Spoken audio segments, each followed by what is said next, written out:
Hi everyone जय जगन्नाथ समस्त को मो तरफ नमस्कार। सकाळ पाई नथिला मु उठी पड़ी कहीं मेडिकल जावाई समस्ते जानते मो भौणी काली ठारू एडमिट अच्छी मेडिकल कहीं तार डेलीवरी हबार थिला डॉक्टर कहते से ओटी को 5टार ही ओटी को जीव आउ बहुत ही मतलब बहुत कष्ट लगे कहीं समस्ते जानते मो भाई भौणी की मो जीवन ठारू अधिका भल पाए आ मो सान भौणी मुझे अधिका भल पाए ये समस्ते ही जानते जाई पहुँची गली मेडिकल पहुँचला बेलू समस्ते बहुत टेंशन थे केमी कौन हम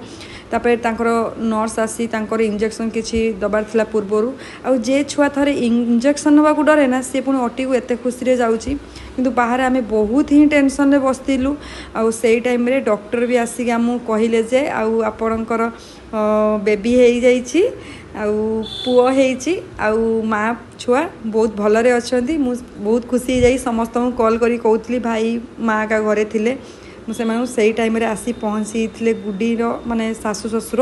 जे मम्मी डैडी मम्मी एत खुशी होना पूरा कांदिले बहुत जोर से कहीं से मोमेंटा तो मुझे कह भी पारिनी समस्ते केते खुशी थे तापर मुझेतु गाधागुधी किसी करी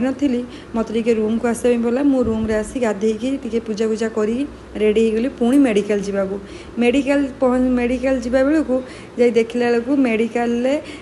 आमर जे भौणी को ओटी थी सी आसिक केबिन पूरा भलरे कथबार्ता करता आसी पहुँचीगला मम्मी कहले पुओ भैक्सीन नव चल जा टे मेडिकल आम जा पहुँचीगलु मेडिकल पुओ को भैक्सीन दे आसी मेडिकल पहुँचला बापरे तार दी भाई समस्ते आसी पहुँची जाइए एम दी जन किसी खाई नथिले मुझे मार्केट रे किसी खईदे नहीं छाड़देली स्कूल तापर मु पुणी रूम को आसली रुटी सब्जी बनैली कहीं से मम्मी डाडी मोर मामा समस्ते किसी खाई नथिले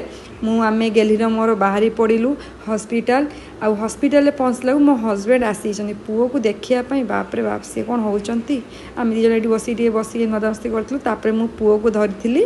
पुओ सहित एमती मजामस्ती करूँ पुणी राति जो 12टा हो गली मामा कहला तू घर को पला आम 3 जन घर को पलि आसलु।